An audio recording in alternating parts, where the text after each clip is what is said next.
wala pa talaga pong as informal na request sa inyo?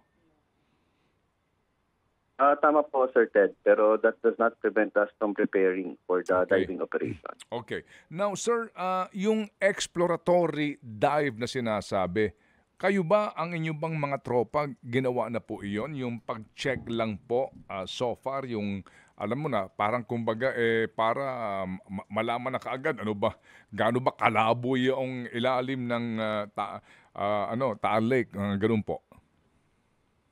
Sir, unang-una sa lahat, dapat matanggap muna natin ang official request from the Department of Justice. Mm-mm. And from what we've seen po ay isang composite team from the different government agencies composed of experts ang ide-deploy.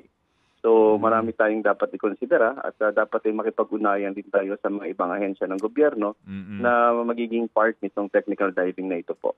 I see. Okay, sige po. Pero wala pa po wala pang ginagawa na kumbaga trial dive o exploratory dive ang mga ano natin, mga Navy SEALs natin, kapitan.